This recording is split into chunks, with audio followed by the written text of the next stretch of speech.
So, before my workshop, I'm pretty sure many of you have at least heard of what AI is and what it does, right? So anyone would like to share with me some examples? Word2Vec is one. TensorFlow, okay, TensorFlow is a tool. And what about applications, like what machine learning can do?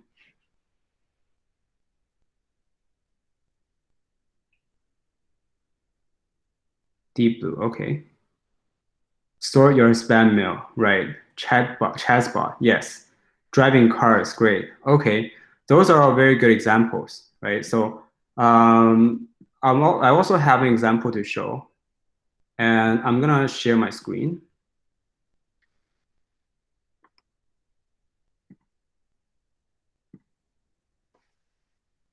So I'm gonna play it using my speakers. Hopefully you guys can hear the audio.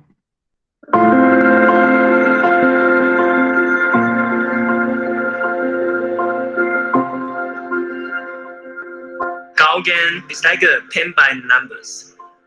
User just need to put some color on the canvas, and our deep learning network can convert users' doodles to photorealistic images. Software developers, designers, even leading artists are using Gaussian to inspire them for their projects. It's totally crazy. Artists are using our app to create new art. What I'm excited about with Gaussian is that now I may be able to integrate a mood early on into this, an environment, not just vehicle first, environment second. And for the first time now, I'm starting to think, wow, well, I should really maybe just jam out an environment really quick and then paint something in it, because it allows me to iterate so many different ideas. It's not something that I ever imagined having at my disposal. This kind of popped on the scene and has interrupted my notion of what I might be able to use to give myself new ideas. And for me, it's about how much more inspiration can I get.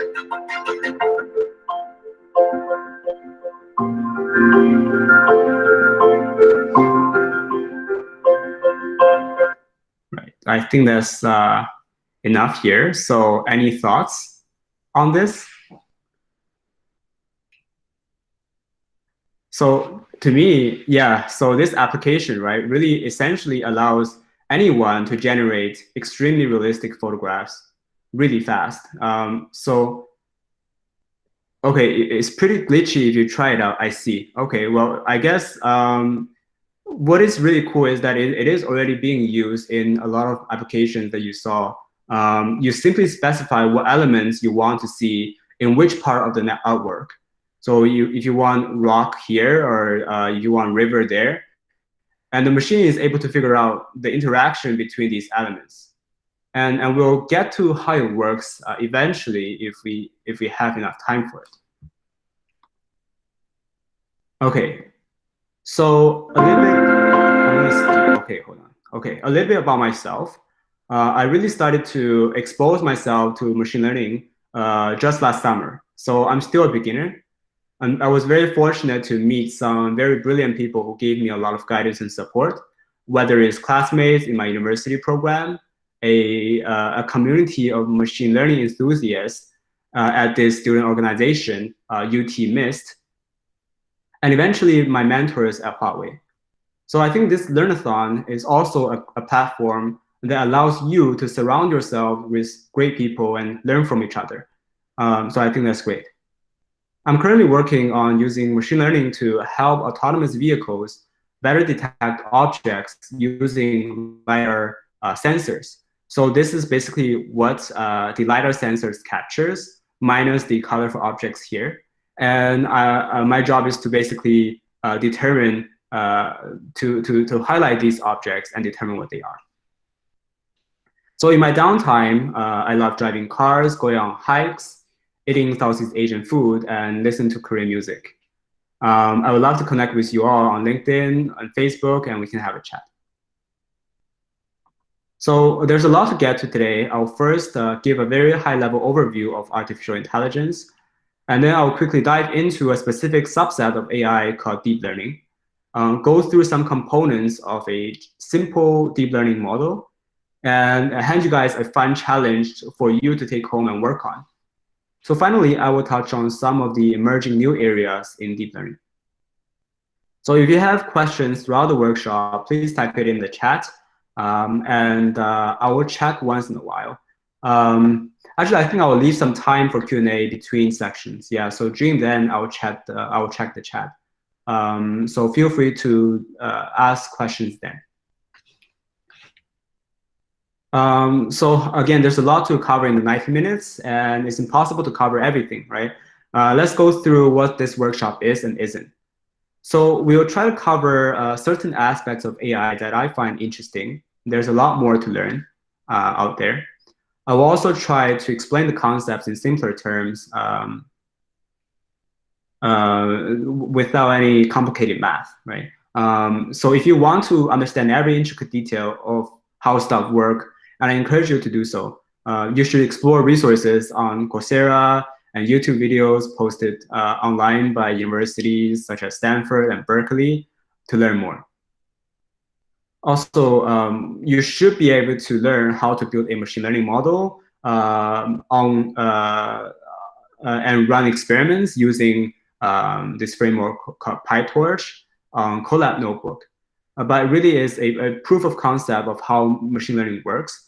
I won't be able to cover how to deploy it and be used in the real world on mobile apps and web apps, for example. Because I simply don't know much about it, right? However, I do believe that this workshop will provide the first steps and the next directions for you to better explore AI and machine learning. So briefly, what is AI? Well, depending on who you ask, it can mean one of three things. Okay, first, you can refer it to as a technology that is programmed to automate a specific human task. So a simple example would be object detection. So locating the centers, sizes, and orientations of different objects. So because it only handles one or very few tasks, it is also called a weak AI. And this is unfortunately where we're currently at, right? So this is really an umbrella term that covers many buzzwords such as machine learning and deep learning. And if you ask a person who reads a lot of sci-fi, they might be referring to artificial general intelligence. So a robot that has emotions, that can make decisions on its own, and can pick up countless number of tasks. But that is something that some researchers are working towards, but have not been able to reach yet. And if you ask a machine learning engineer, they will often think about AI as the classical artificial intelligence. So the way I would define it is that it requires heavily on humans providing a set of rules and constraints to find a solution or to make a decision for a combinatorial problem. So I have some examples of classical AI, or I think they are classical AI to show. So a very intuitive one is an expert system, which is really, it really is a question answering platform that relies on a knowledge base that a programmer provides, right? A human provides, and is written as a lot of if-else rules. So the system will go through these rules to make a decision.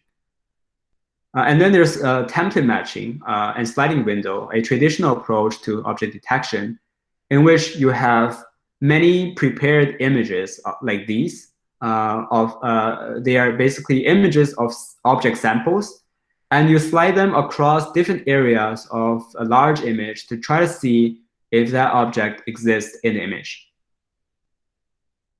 So, and then there's also this minimax algorithm that a chess playing bot uses. Essentially, you try to predict you try to predict many different possible scenarios. Think about what the opponent will do, and then pick the move that benefits you the most. So let's use an example. Suppose your name is Max, and your opponent's name is Min, and you're playing some kind of a board game. Your goal is to maximize the final score here, and your opponent's is to minimize the final score. So you start your move and you have two choices, right? You go through left or right. So if you move left and then it becomes your opponent's turn, if you move left, the opponents can make any one of these three turns, right? And the resulting scores will be 3, 5, and 10. And if you move to the right, your opponents will then have a possibility of making these two moves with a score of 4 or 5, or with a score of 4 or 5. So which move do you think Max or you will make? Is it left or right?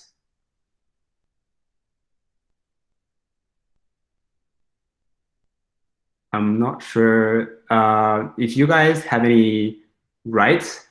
Okay. Any explanation for it? Why we should move right?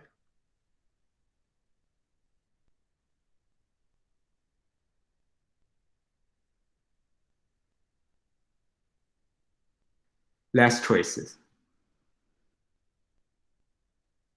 Okay, I think right. Okay, well, because there are less probabilities. That's not the reason why, but yeah, Leo is correct. Basically, yes, Max will indeed move right. So every one of you here on the chat is right, right? So why would the Max move right? The reason is that you always have to think that the opponent will choose the move that benefits himself the most, which is to minimize the final score, right? So the final score for the left move would be 3. If you choose the left move, right? Min will choose the move of 3. But if you choose the right move, Min will choose the move that results in the score of 4. So to maximize the utility, you will naturally go to the right. Yeah, it's because the lowest number here, 4, is larger than the lowest number on the left, which is 3. Okay, so moving on then. There's also this constraint programming problem, which is essentially can be explained as a Sudoku solver. Basically, it's exactly how a human would solve Sudoku. It tries to replace empty spots with numbers that don't violate the constraints. For example, here, the constraints would be you cannot place 5 or 3 or 8 or 7, right? If you want to put a number here. And then you will try to place these valid numbers down and then evaluate if there's any constraints violated. And if there is any constraint violated, it will shift these numbers around until eventually you get it solves the puzzle. So it's kind of like how humans would do it as well. So I won't cover these algorithms in detail, but you can feel free to try out coding these algorithms. I think it will be a great coding problem. So these algorithms have some limitations, right? So these 4 algorithms, they have some limitations. Can anyone think of some limitations to these algorithms? Oh, what makes them different from just hard coding all the constraints? Essentially, you are telling the model to not try out all the different numbers combinations out there until the model eventually solves the solution. You give the model the program the constraints, and then the constraints try to figure out the solution. You specify the constraints, you specify the goal, right? And different possible moves. So that's how you define a constraint problem, and the program can solve by itself. What if there's something like a new rule, constraint, or goal that the AI never expected? It is limited in knowledge. Yeah, so that is the problem of limited expression, yes. Any other limitations of these algorithms? They can't really be generalized, I think. If you don't know the constraints beforehand, you can't hard code them. Yeah, exactly. So these are all very, very good answers, right? So mainly, there's a lot of human involvement in setting up these rules, right? it's also very difficult to scale and express complex problems. For example, this question answering machine, right?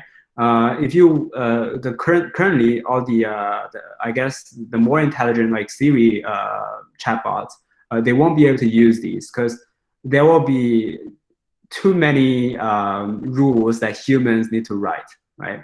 And the same thing for object detection using template matching. These basically have to match almost exactly the same. The birds here have to have the same pose for the model to pick up birds, right? It won't be able to pick up these birds. So unless you give templates of every single bird, every possible pose of the birds, otherwise this algorithm won't be very efficient. So the same thing for the minimax algorithm and also the constraint programming. If you scale up the pseudocode solver to be not 9 by 9 but 81 by 81, it will be a lot harder to solve, right? So this is why these classical AI algorithms, they're less of a buzzword recently, and this is also why machine learning engineers don't really want to call themselves AI engineers. They don't want to be referred to as someone implementing AI that are less efficient. So moving on, we will explain a newer subset of AI, machine learning. So rather than relying on a set of rules determined by humans, the search for a solution. So machine learning algorithms discover rules and patterns based on data, examples, and experiences, and then express these rules and patterns to make predictions or decisions. Specifically nowadays, many of us are more interested in deep learning, which is machine learning that relies on neural networks, so a subset of machine learning. And this will be our focus next. So I guess a lot of you might already learn what deep learning is. But for those of you who don't, let's start from the very, very beginning. And let's delve deep into learning what is deep learning. So let's start from a very simple linear equation, right? Y equals to mx plus b, except I replaced the m with the w and I kind of shifted these. So it's y equals to b plus wx. So a simple fact that everyone agrees is that if you join Learnathon and try to go to as many workshops as possible, your level of coolness will be very high, right? So we all know that. There are many examples you see here that show this linear relationship. Everyone who came to this workshop is in this region. So as I mentioned, machine learning is all about finding patterns from data. So you don't tell him about this relationship. The machine tries to learn by itself. So we can break this equation down. Into a machine learning problem, right? So Y, or the level of coolness here, is the prediction that a model will try to solve. B and W are the components of model itself. X, or how much you learn from Learnathon, is the input that a model sees.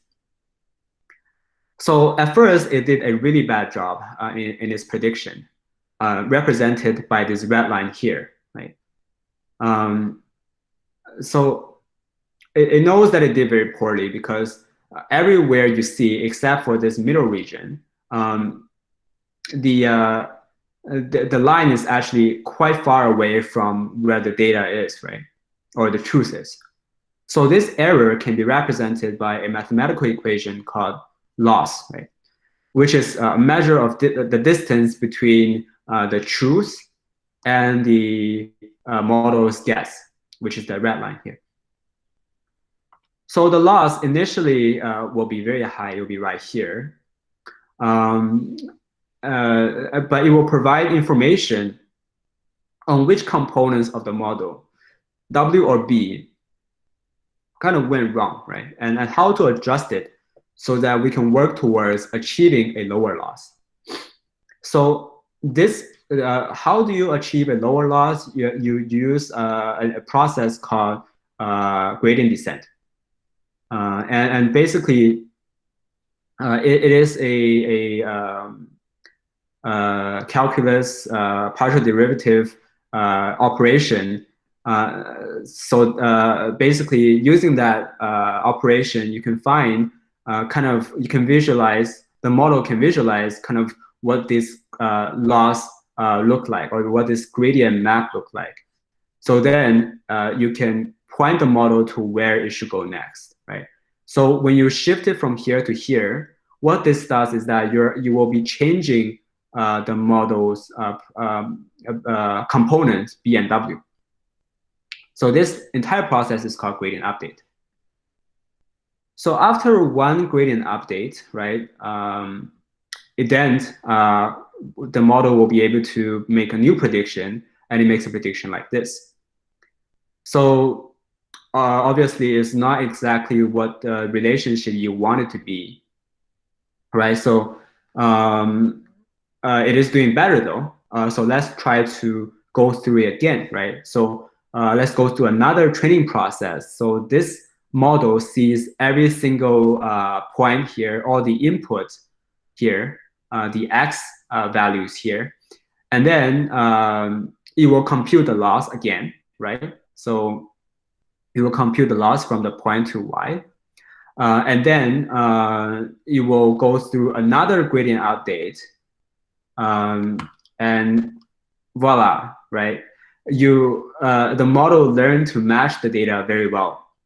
We also achieved here the minimum loss. And so the training is done. And that's essentially the whole idea of how a machine learning model learns. Any questions at this point?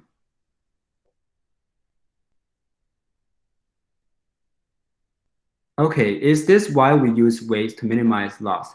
Yes, so the weights are basically a way for model to express the relationship, right? It needs to adjust these weights, right? So if W, you can think of W as M, right? So the slope, right? So the model tries to adjust the slope in order to fit the data perfectly. Minimize the loss function. Yes, exactly. So every time you do gradient update, you're essentially trying to reduce the loss. Okay, so why does the loss start to go back up in the diagram? Great question. Basically, it depends on how much you want the model to update, right? So for example, if you update the B and W towards this direction, but by a lot, it will then kind of miss the bottom point here, and it will go all the way to here, right? So this is not like the minimum loss, and this is not where you want it to go. So you want it to go step by step, little by little. So that's why there is a chance that if you adjust the model parameters or B and W components too much, it will then go back up. And this is done on a trial error kind of basis. Yeah, interesting question. I think we can cover this when we're going through the coding component. Can you do a linear regression with a neural net easily then? Yes. Perfect. Yeah. So let's get into it. So I think those are great questions. Let's save them for later. So to put this linear regression to another representation, we have a diagram of a perceptron. So all the axes here are the inputs. Y is the model's prediction, and W is the inner workings or components within a model that tries to learn and represent the relationship between the input and the output. So different from previously, right? Previously, we only saw Y equals to WX plus B. So there's only one X and there's only one W, and there was a B. But here we can see that there are a lot more X's and a lot more W's here. Yeah, we can actually increase the number of inputs. right? So as an example, so this is a classification model. Each input can be some description of an object.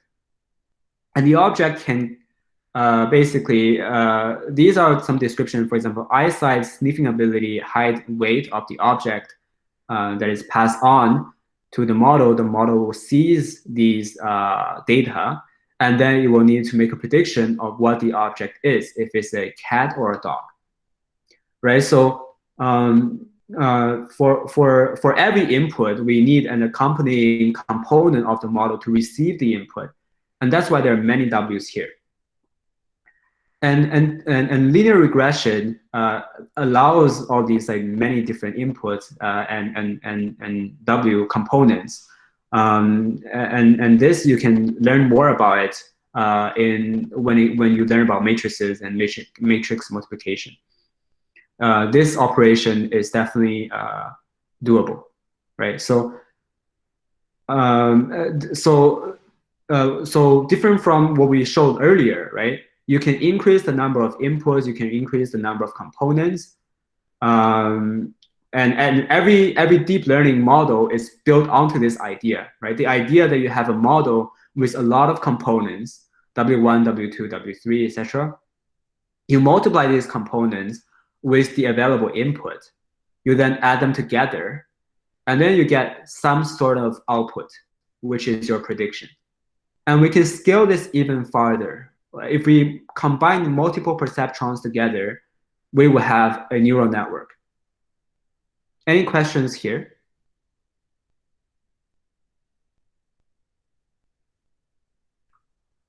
That is awesome. I agree. Great. Let's move forward. So, by the way, yeah, feel free to ask any questions if you're confused. We have tons of time, so I can explain it.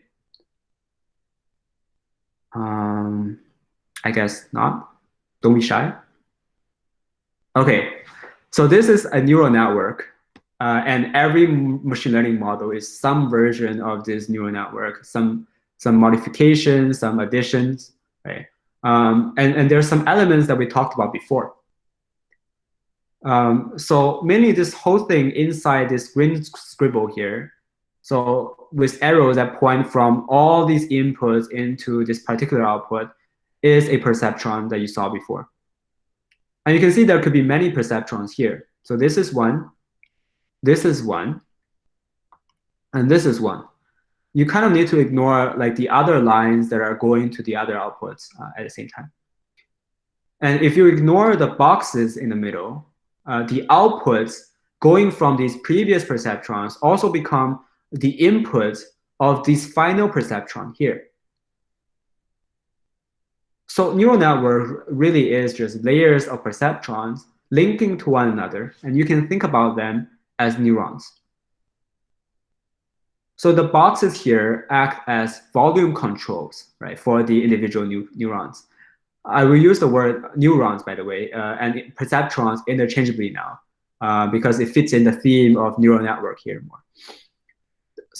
So we have this box because or volume control, because you don't want certain neurons that don't contribute much to the final prediction, that shouldn't contribute much to the final prediction, to be very loud, right? You want them to be rather muted.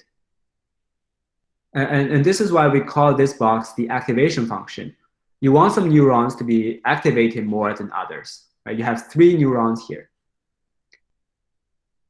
Another reason why we have this hidden layer and this activation function is that what you see here is not a straight line.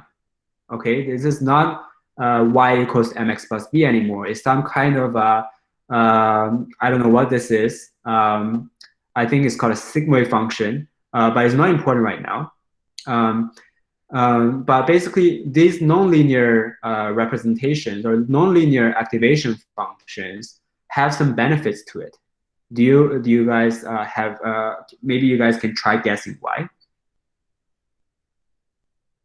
Sounds like an adjustment layer. What do you mean, the hidden layer? Oh, okay.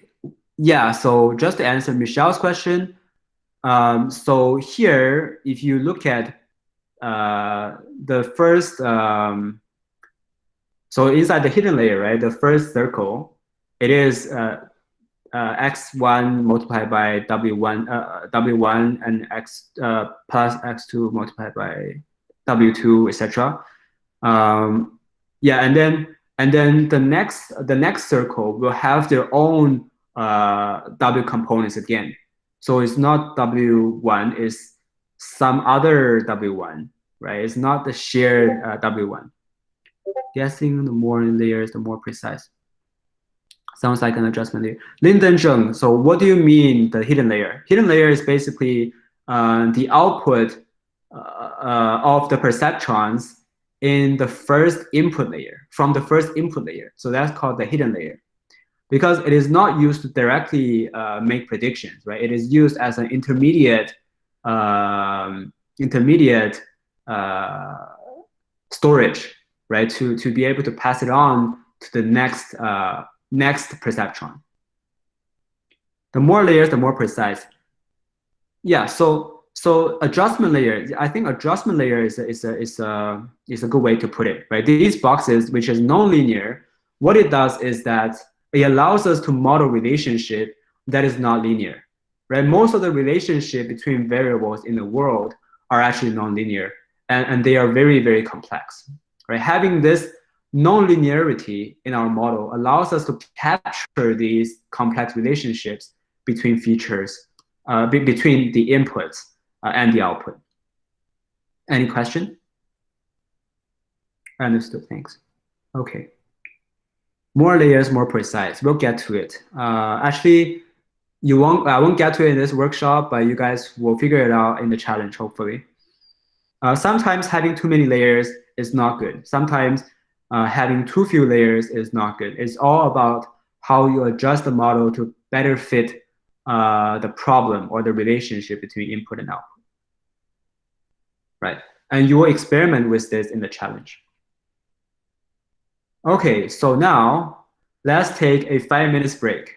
Okay, feel free to get some water, rest your eyes, but if you're not tired, you can tune in to some commercials that I shall present. Yay, okay. 8:03, okay, good.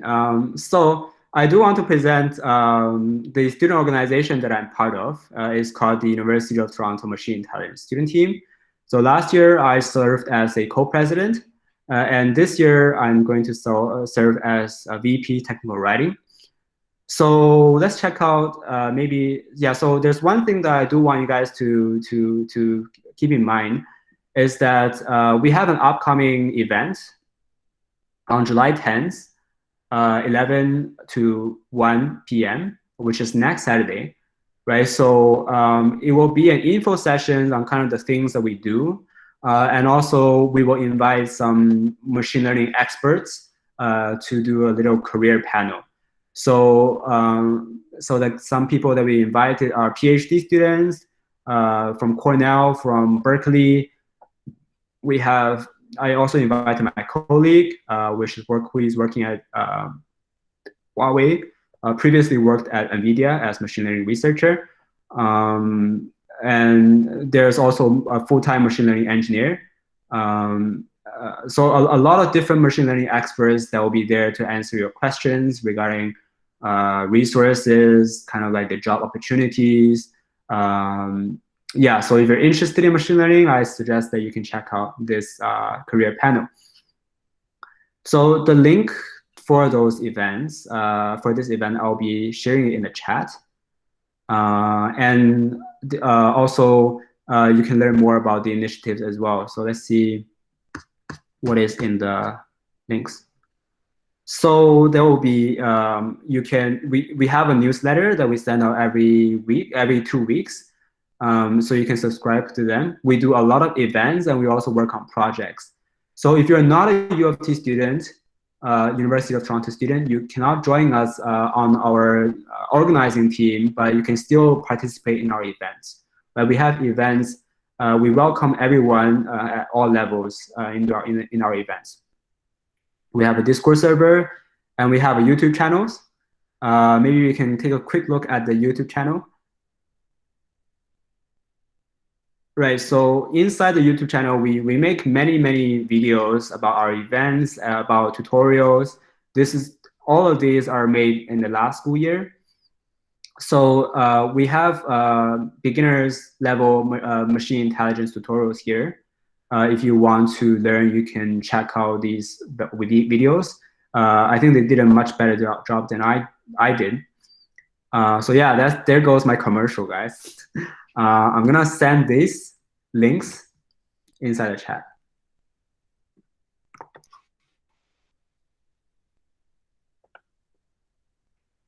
So it's 5 minutes is over, right?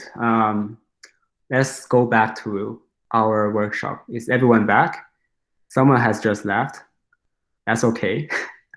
The more exciting thing is coming now, I think.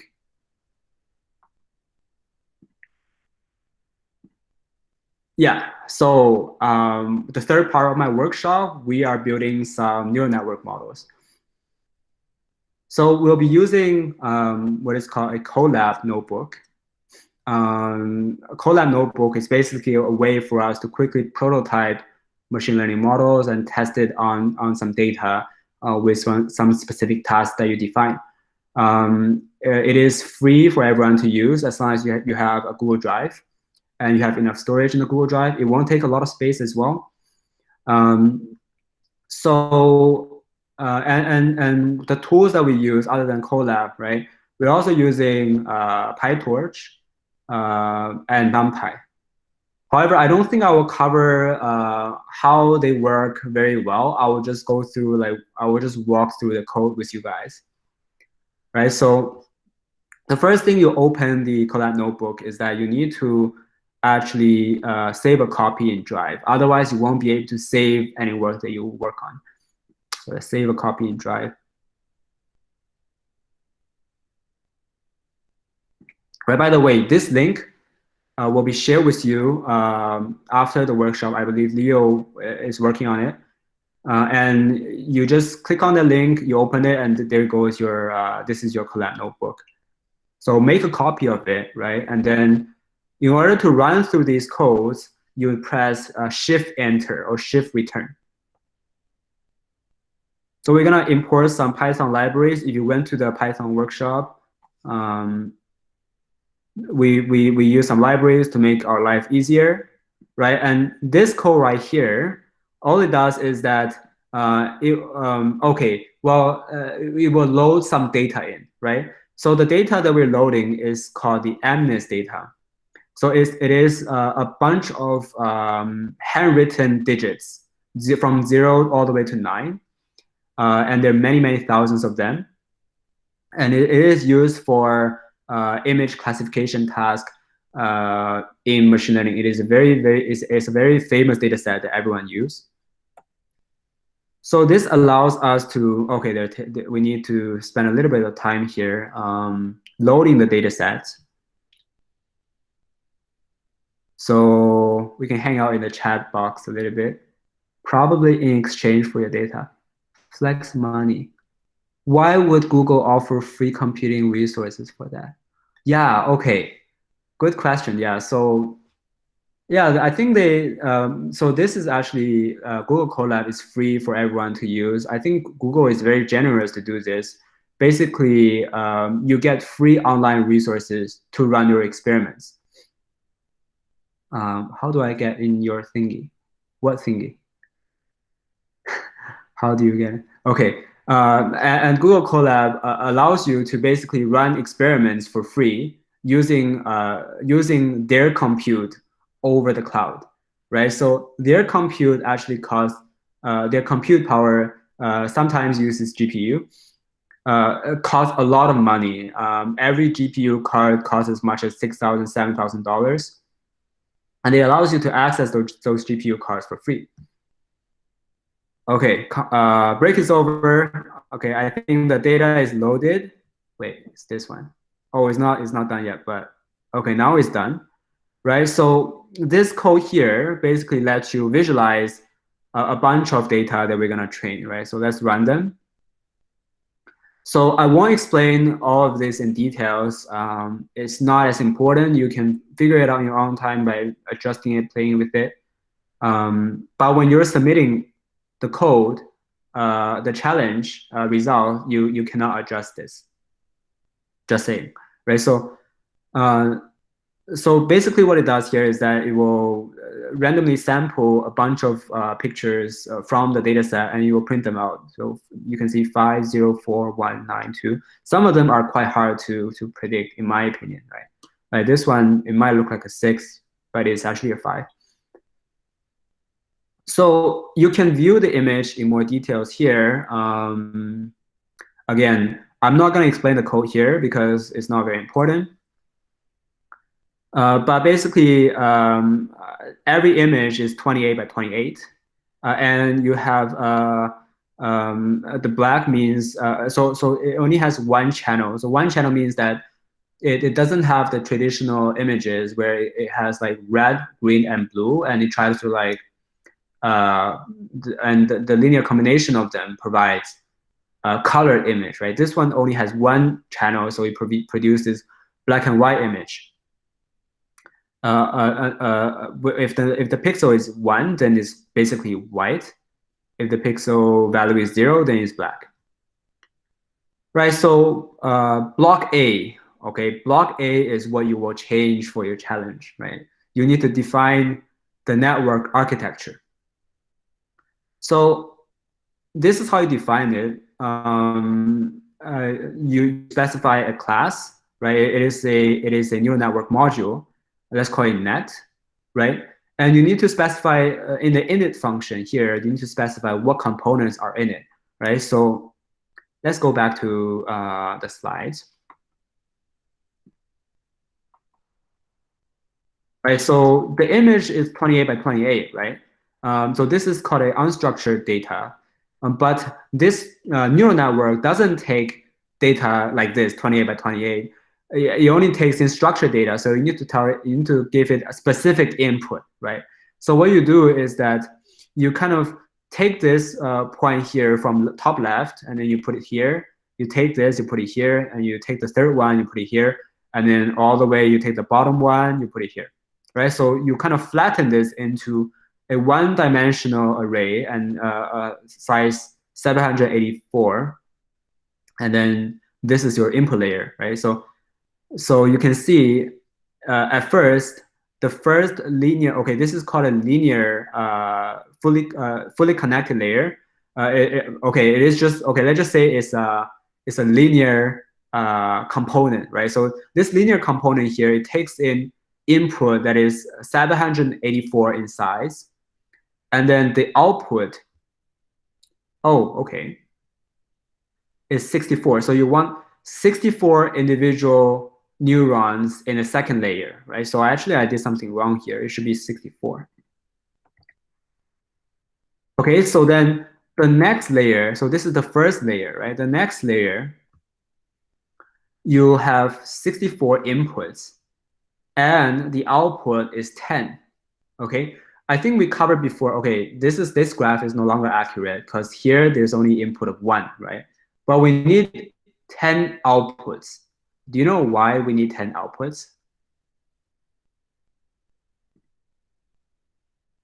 Make sure you download to your drive for 10 numbers. Yes, exactly. We need to guess kind of like, is it the probability of every single number, right? So is it 0, is it 1, is it 2, is it 3? Right, so that's how it works. So let's change this to 64, and then we change this to 64. And that's how we specify the model, okay? And then the model basically has 2 layers. The first one has an output of 784, input of 784, output of 64. The second layer has an input of 64 and an output of 10, right? And then every time the model sees the data, right, it will first, like this X is the image. The image is actually 84 by 80, 28 by 28. It's 2-dimensional. And this line allows you to turn it into a 1-dimensional array. And then it will go through the first layer, right? It will go through the first layer, and then it will go through this activation function called sigmoid. This activation function is like the nonlinear equation that I showed you earlier, right? And then after this, this X here is basically like the output from the first layer, right? So now you're inside the hidden layer.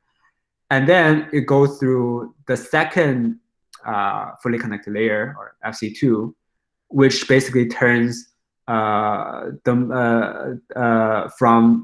basically turns 64 numbers into 10 numbers.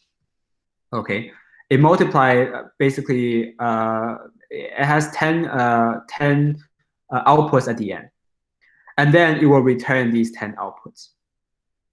So anyone has any questions here?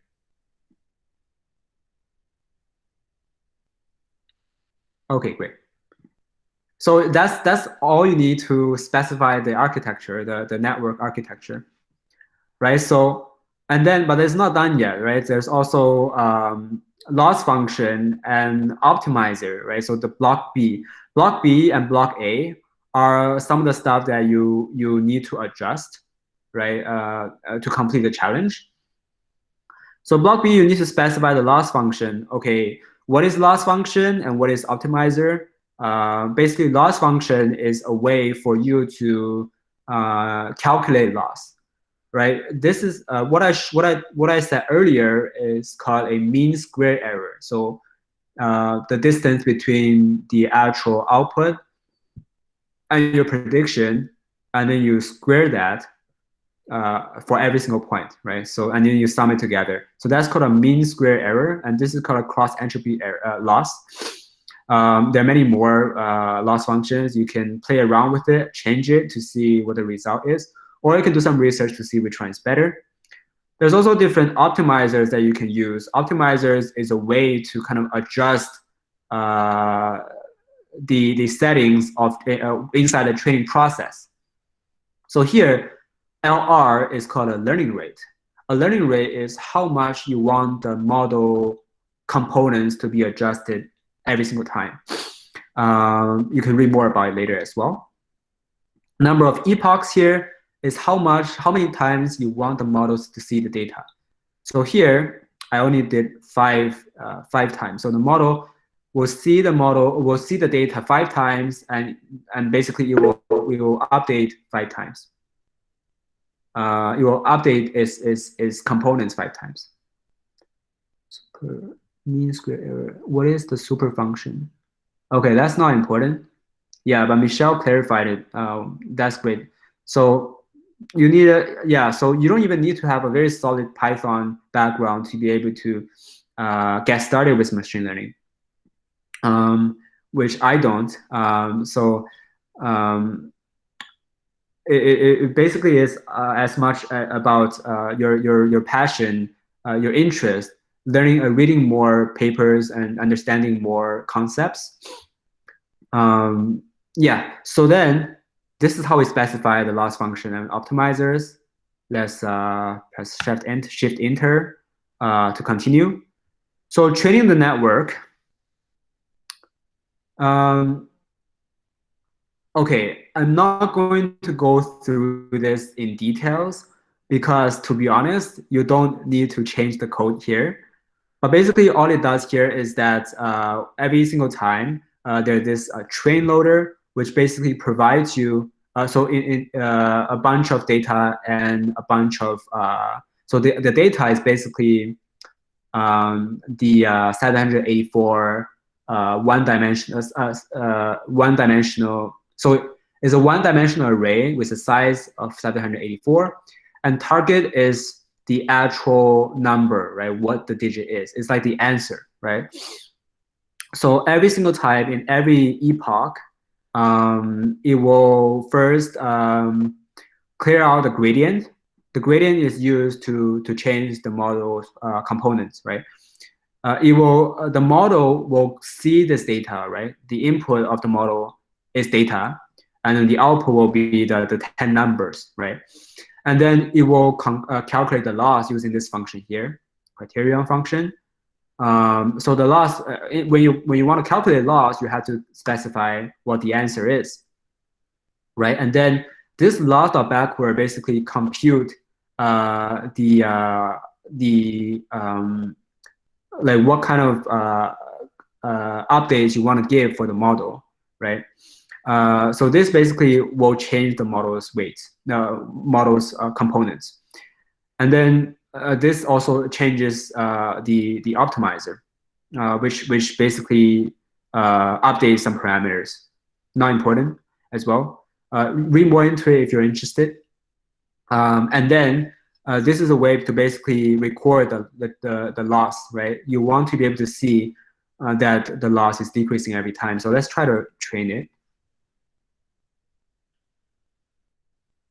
I think you should give a different result this time because I changed the model a little bit. Right, so first epoch, you have a loss of 2.27. And then subsequently, you can see that it's decreasing, right?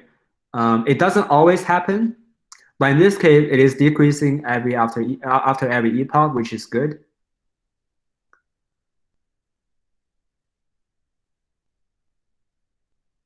And is slowly going through all these like thousands of examples. Right, so now you have a final training loss of 1.8.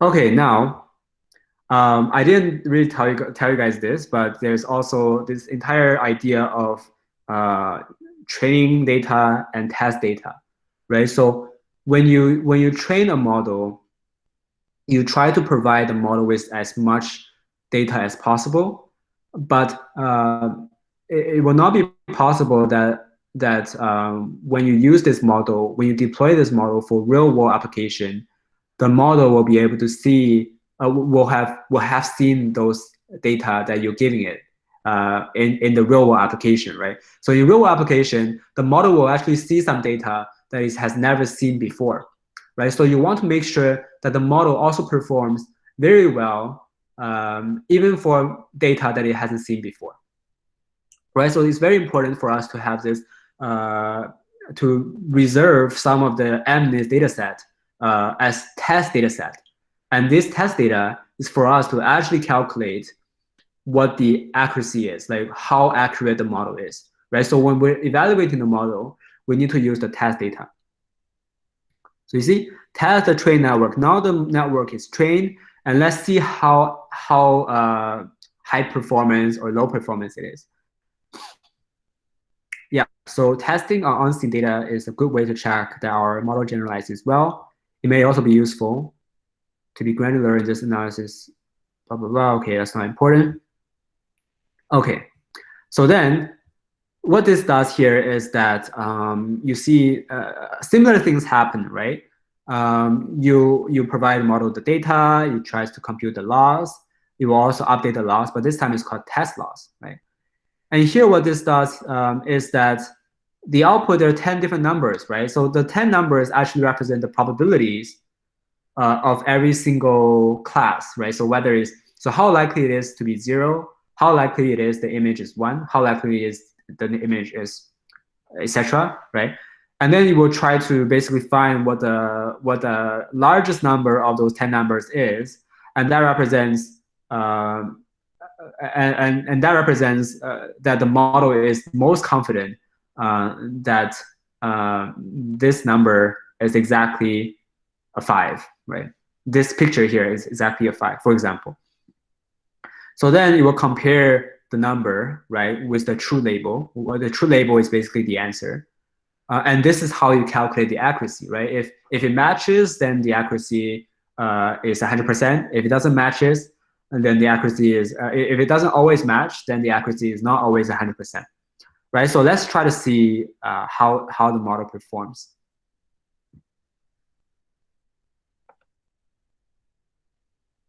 Right, so you can see here, okay, the test loss is 1.8. It's almost the same as the train loss.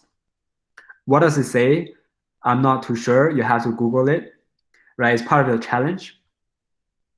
And then the test accuracy here, you actually broke it down into different classes, right? So, so for 0, all the 0 samples, it is able to predict pretty well. But for things like 5, it didn't predict very well. The model only predicted 58% of the time correctly, 58% of the time, and the overall accuracy is 79%.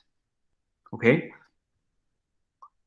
So then you can use this code block here to visualize your prediction.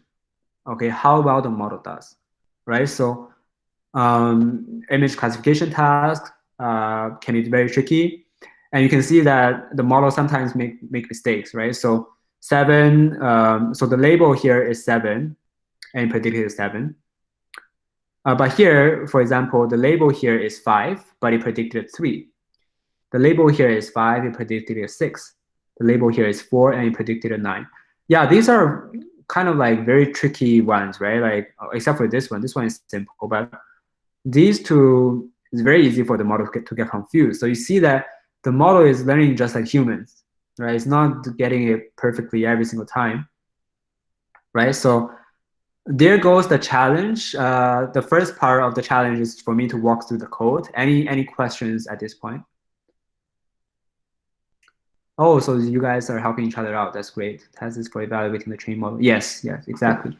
So there's a lot of concept that I'm throwing to you guys at the same at once. So it might take time for you to digest. So anyone has any question, not sure how it works at all, want me to explain again? So what exactly does the activation function do?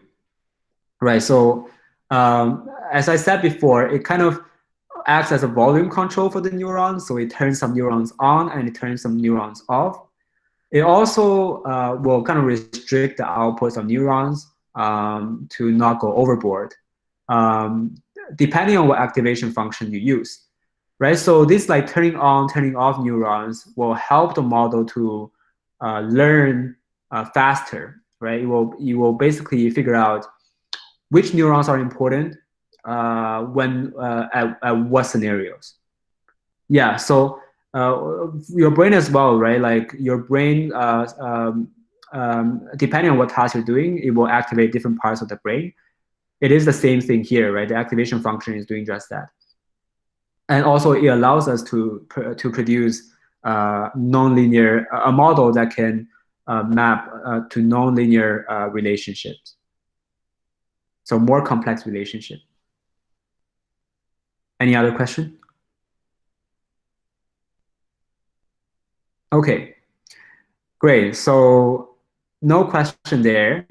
I'll explain what the challenge is. Oh, so the activation function makes it more efficient. Yes, it not only makes, so it makes the model train faster.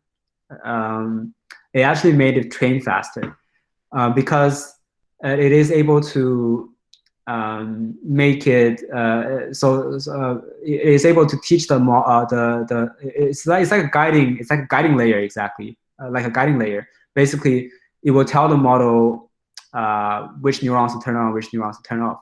And another thing, right, is that it basically increases the expressibility of the model. It allows the model to be more expressive. And there's a lot more things that you can do to make the model even more expressive than these perceptrons and neural networks that is made of a lot of perceptrons. And those are the things that you will explore in the challenge, right? So I guess we will talk about the challenge. Right, the challenge is that you're gonna build your own neural network based on the Codelab notebook that I provide.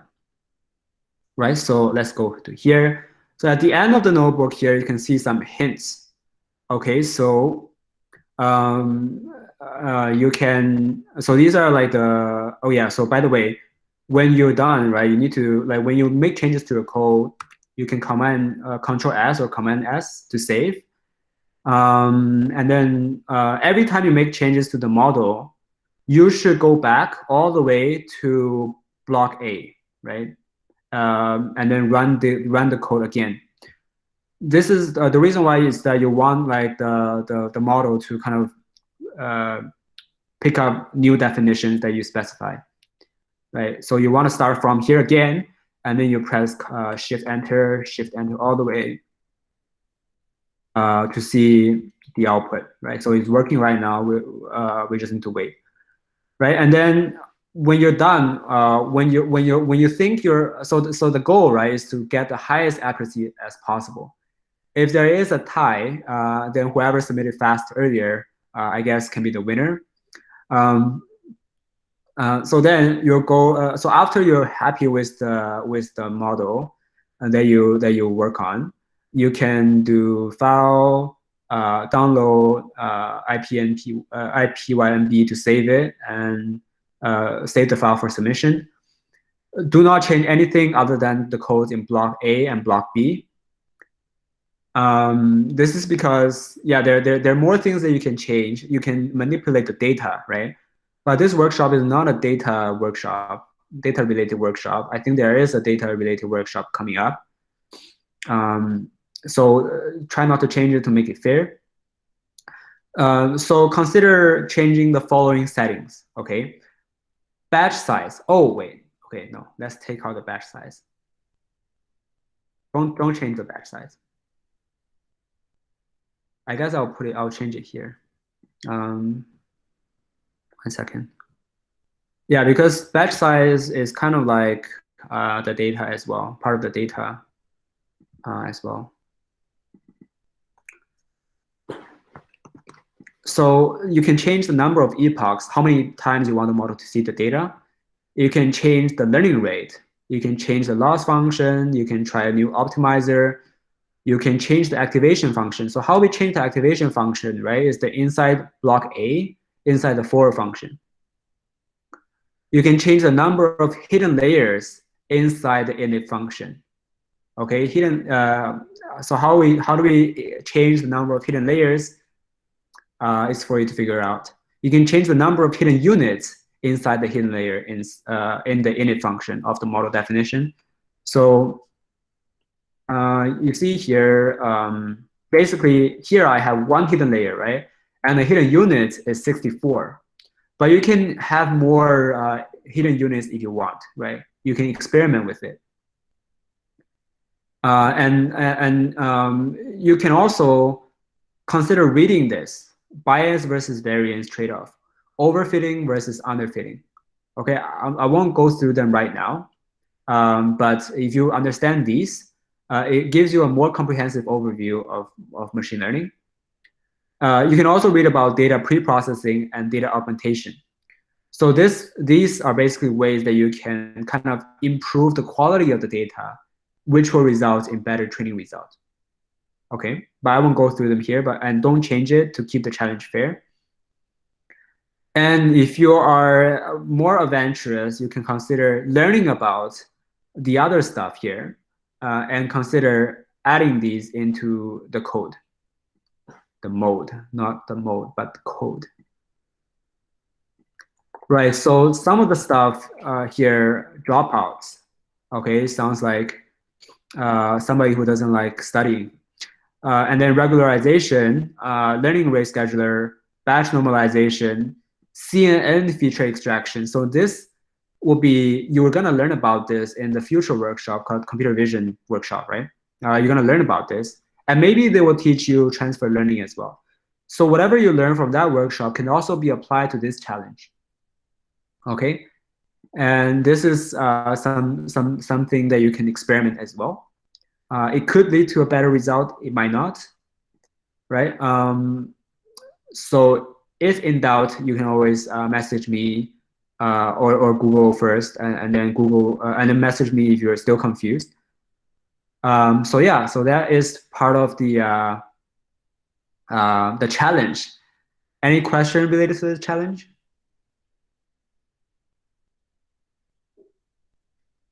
So how does batch size interact with output?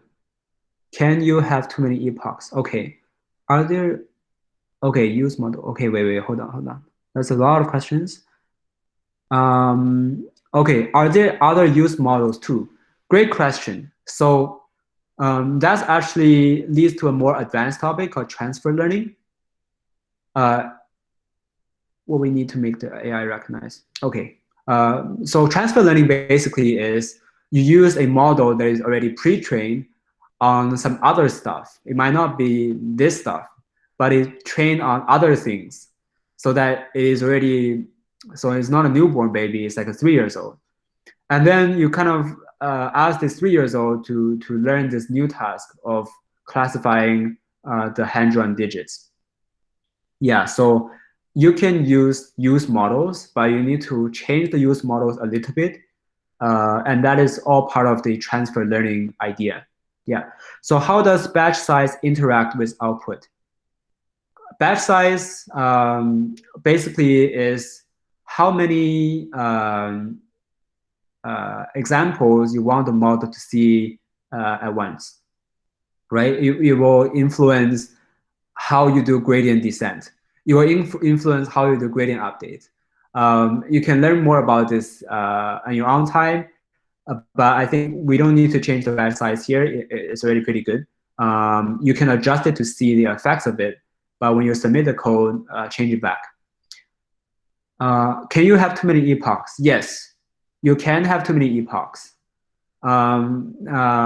Basically, you should stop right when the loss is going back up, right? And this idea is called early stopping.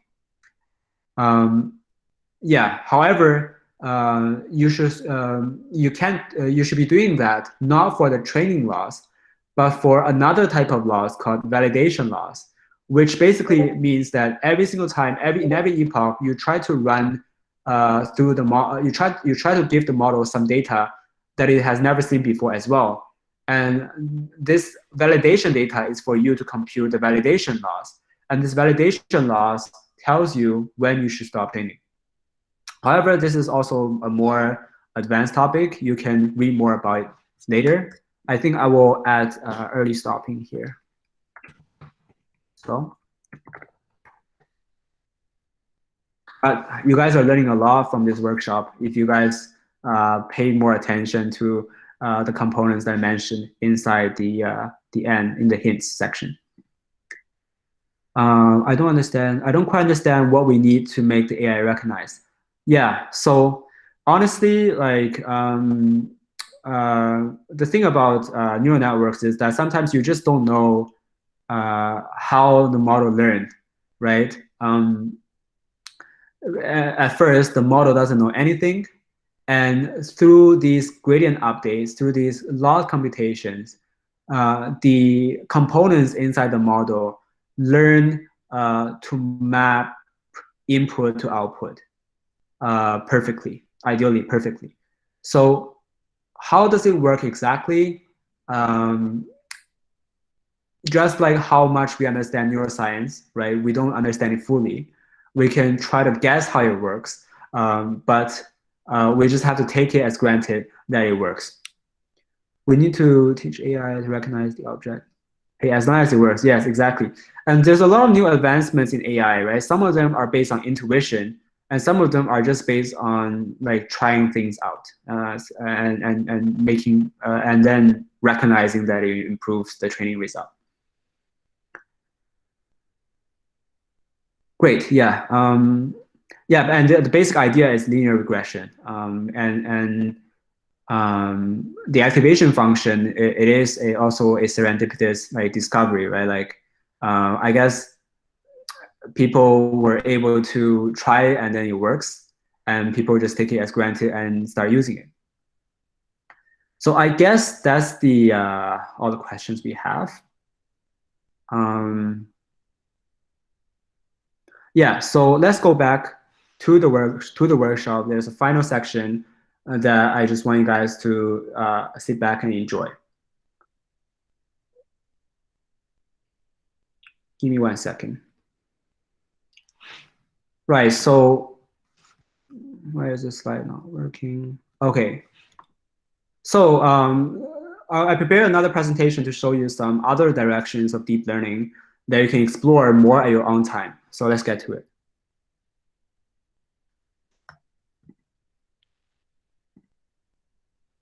So I'll be talking about generative models and why I think they will drive innovations of tomorrow. So what I described previously, the classifier of the hand-drawn digit images, is called a discriminative model. So you provide the model information that it needs to know. It will compute the probabilities of every possible outcome and then provide you with the best prediction. So using this, you can build applications in image recognition, and you can build recommender systems for Netflix and YouTube. But can a machine do more? Would a machine be able to develop more artistic talent, to be able to generate artworks, music pieces, and literature? So with generative models, you're able to achieve just that. So here you have a high-res photo of a human's face.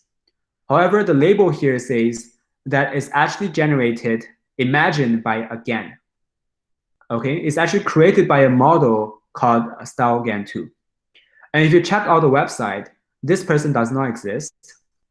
The model can be used to generate unique and non-existent faces over and over again. So let's try it. So this is someone that doesn't exist. And again here. And this website will never repeat the same image twice. So I think that's pretty cool. So how is it possible? I'm going to briefly go through the training process of one of the most famously used generative models, the generative adversarial networks, or GANs. So GANs actually contains two neural network models, two deep learning neural network models, a generator and a discriminator. They work hand in hand together to generate images. So let's break it down. By the way, this might be a little bit confusing.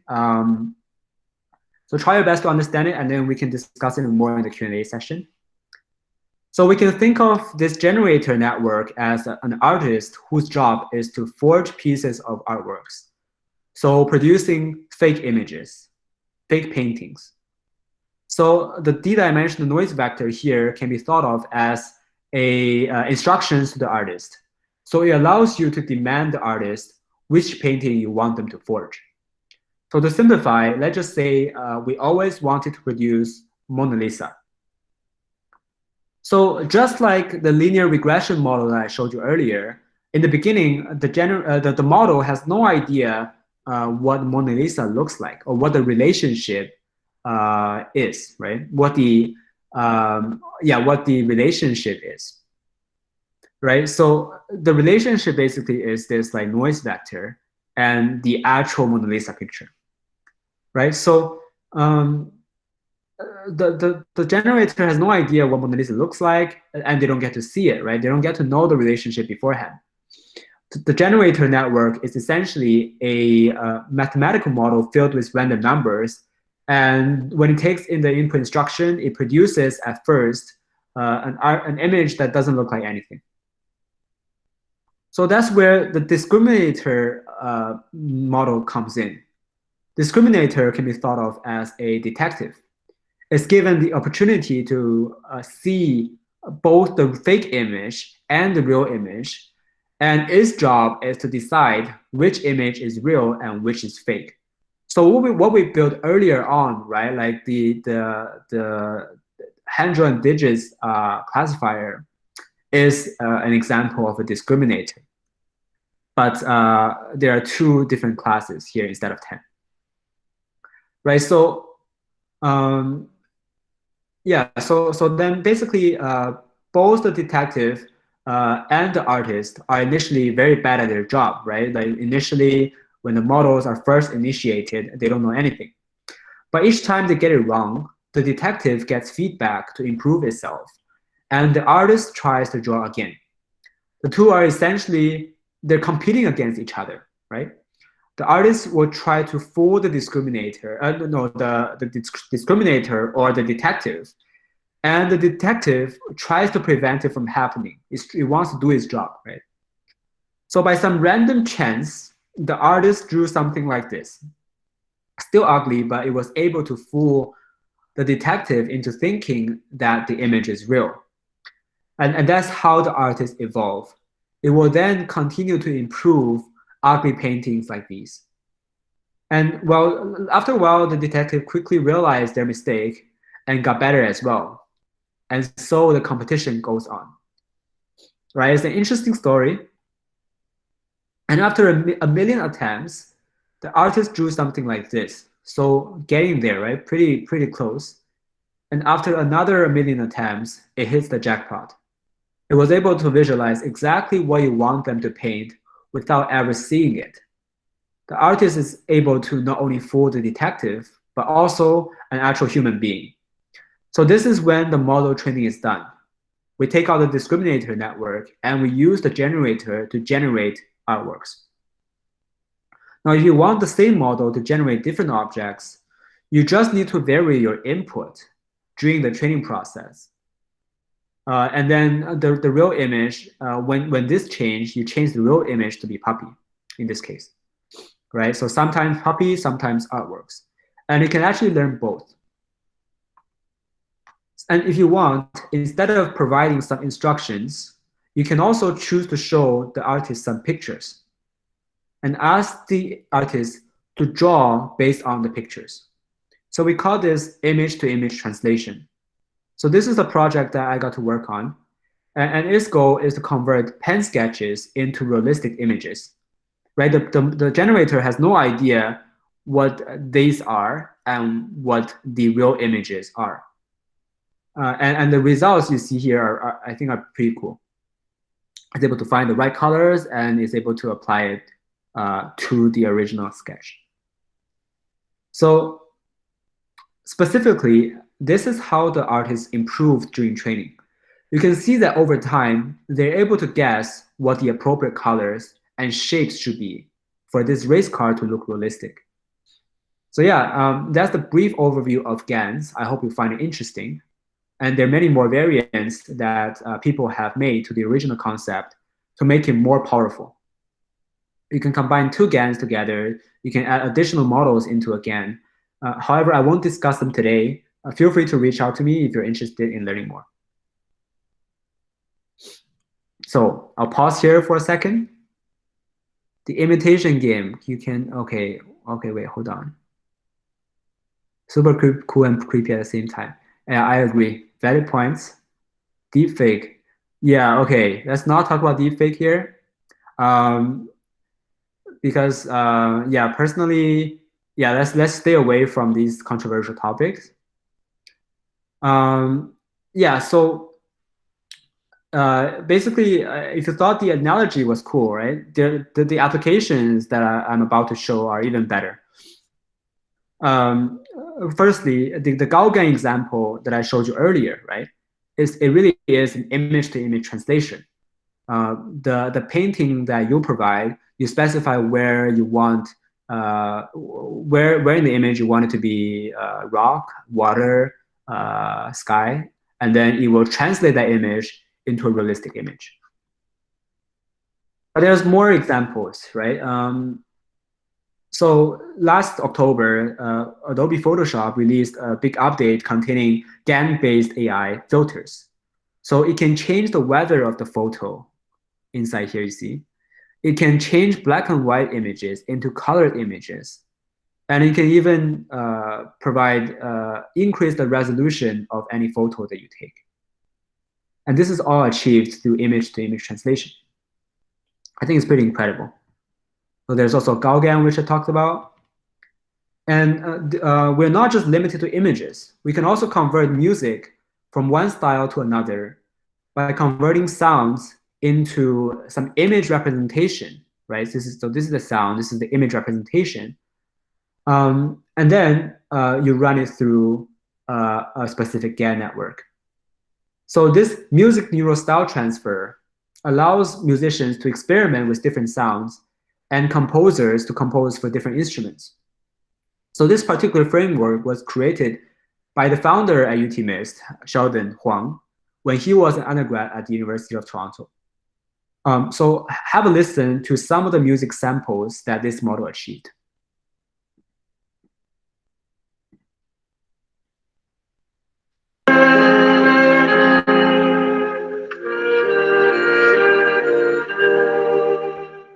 So this is the input, right? This is what the original sample sounds like. And it wants to generate piano sample based on the same tune.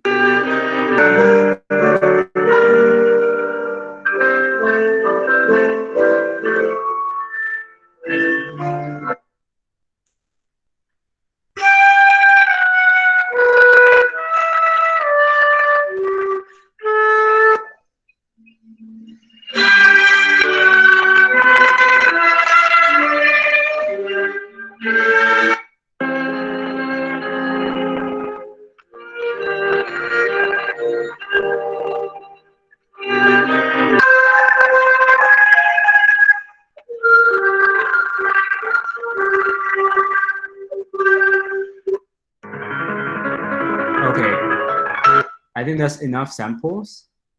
You can see that it is really, really cool. Have some interesting discussions here, but we're gonna move on. Let's see.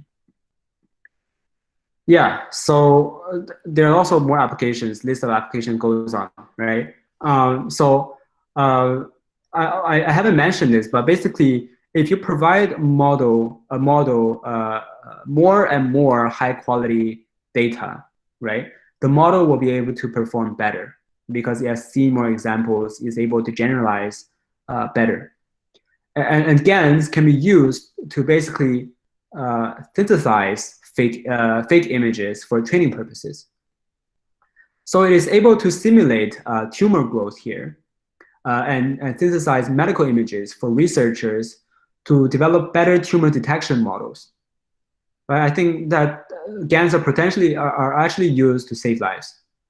So they're also used for researchers. They're also used to perform face swapping for a person that is interviewed to put on a mask of someone that doesn't exist, to hide the person's identity to promote safe expression for assault victims, witnesses, and activists. And last but not least, we have a lighthearted one as cat filters for lawyers to wear during court hearings on Zoom.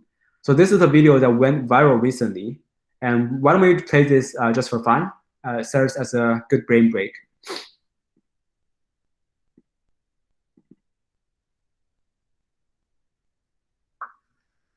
Mr. Ponton, I believe you have a filter turned on in the video settings.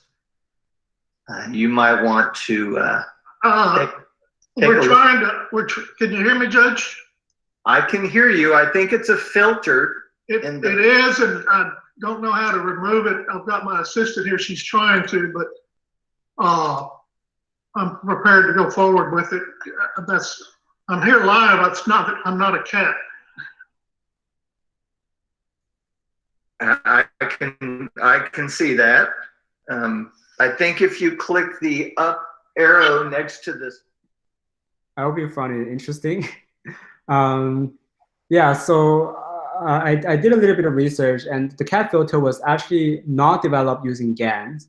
But I do believe that if we were to use GANs, you can have a much higher resolution and more realistic lip sync. So that's basically the generative models that I wanted to show you and the applications of it. So let's go back to the slides.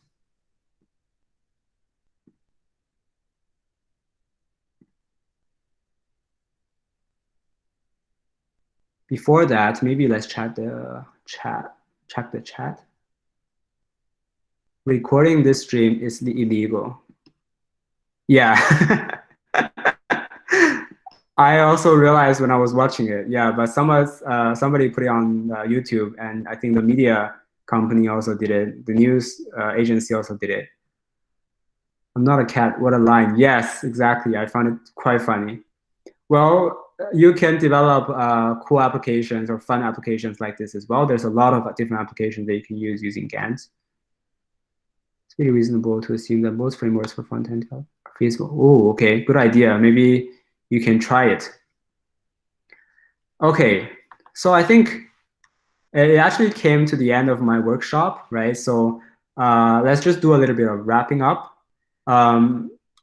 Again, this workshop only contains limited aspects of artificial intelligence. There could also be some potential sources of errors here, because I'm not an expert. But essentially, I do want to give you a good overview and a fun overview of what AI, machine learning, and deep learning is. I also introduced to you two types of AI, weak AI and strong AI, which is the artificial general intelligence. But there's also an aspect of AI that doesn't belong to machine learning or deep learning that's called the classical AI. So I introduced 4 different algorithms briefly. Didn't show you the code, but you can look into it to get a better understanding. And the reason why I show them is to kind of explain the limitations of those algorithms, right? And kind of why at a certain period of time, artificial intelligence wasn't really developing very fast until recently, where we have the birth of neural networks.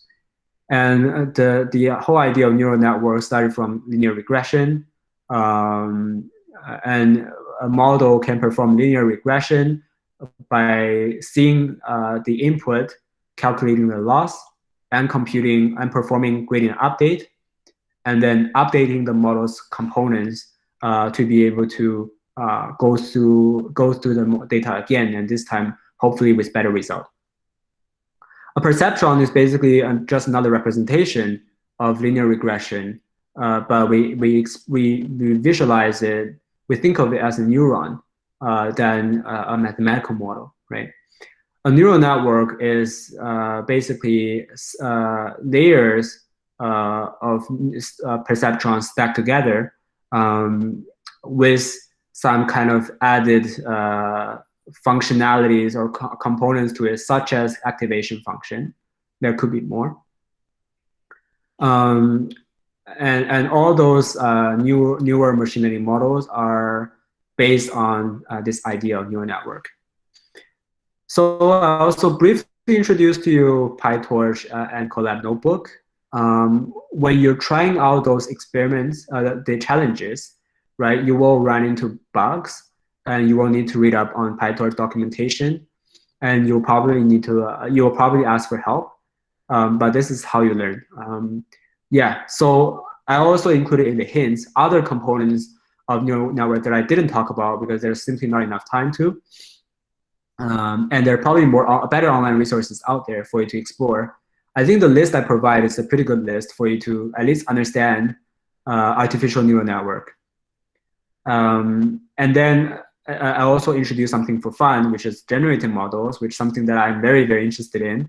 And I hope that you guys will be interested in it as well to develop some cool applications with it. So with that said, I think I will stay for a bit for some questions or comments.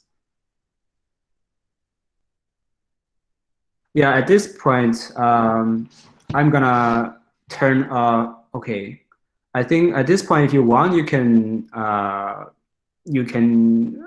chat and you can open up your mic.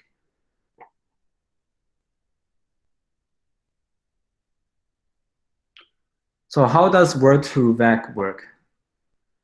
I believe, if I remember correctly, it's not a neural network. It's an aspect of machine learning that isn't using neural network. And basically, it tries to create embeddings but the idea is the same. It tries to capture the relationship between words and use it for a lot of prediction tasks. I haven't really read much into it. Yeah.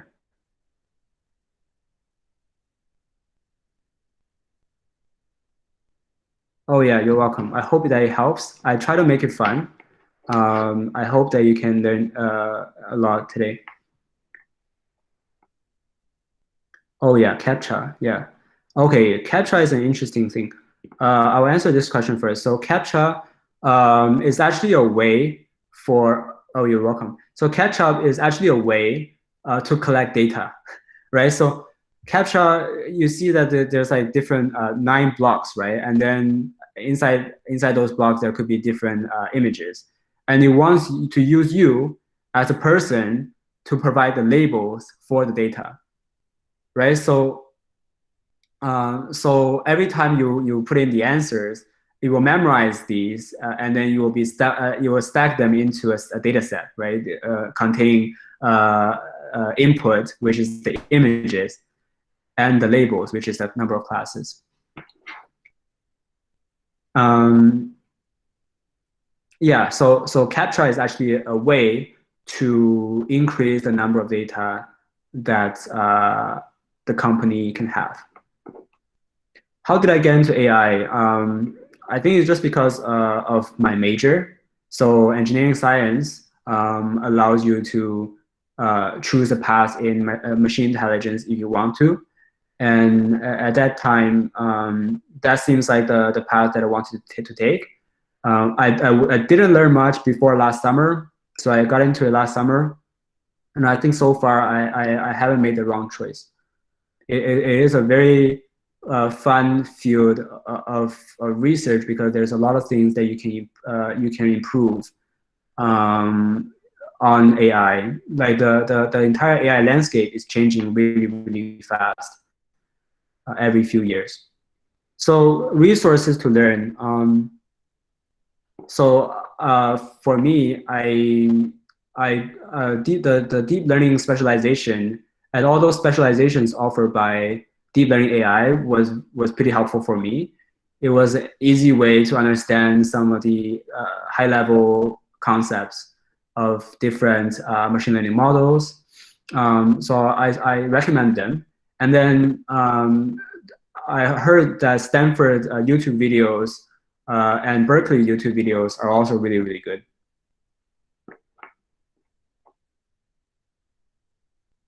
So yeah, so then I think by the way, feel free to turn on your mic as well. Yeah, so training and validating at the same time. What books should I read? Yeah, so I can only suggest the online courses that I've taken. Yeah.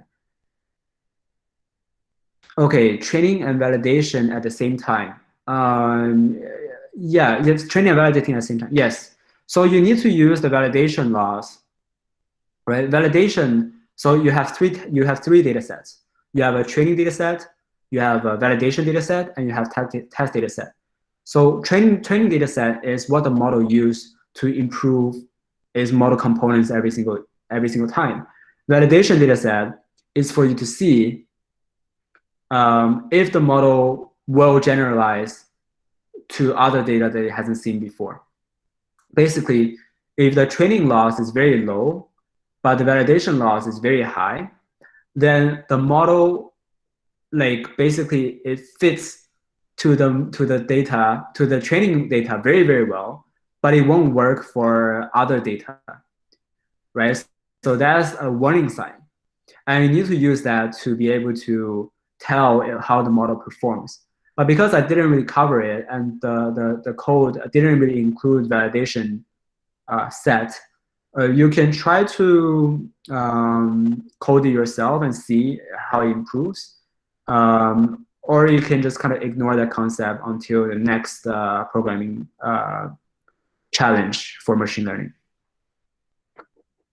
So any good courses? Yeah, good courses I talked about it earlier. The ML book, I haven't checked it out yet, but there are a lot of good resources out there. UTMIS also has our own video tutorials. You can check it out to see if you like it. How do you create consciousness in an AI robot? Yeah, so I think the closest field that is related to developing consciousness is reinforcement learning. However, I don't know much about it, but basically what it does is that you don't tell the robot what you want it to do, but every time a robot get closer to that goal, you give it some form of reward. So then the robot will eventually learn the task itself. So it's really good for, so you will train the robot, for example, in picking up objects and stuff like that. So I think that's really cool. So maybe if reinforcement learning develop a lot, it will be able to lead to artificial general intelligence. Okay, mostly used courses. Yeah, another good resource I find is particularly in my field right now, because I'm working on more on the research side, so trying to improve the existing model uh, to have a slightly better improvement.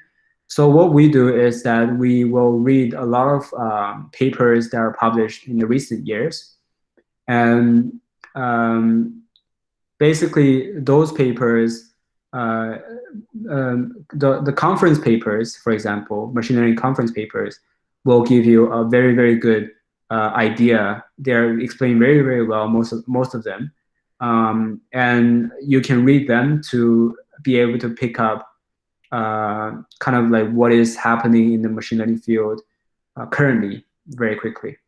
So that's a very good way to learn as well, I think. Okay.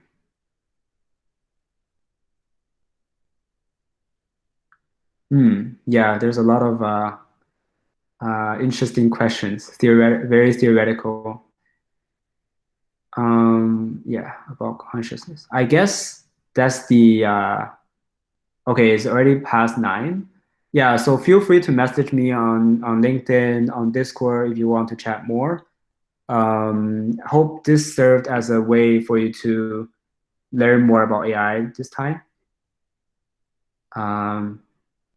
I see. Interesting. Yeah, so enjoy the rest of the evening, I guess. And thanks, Leo, and the rest of the Curious team for inviting me. Thanks a lot.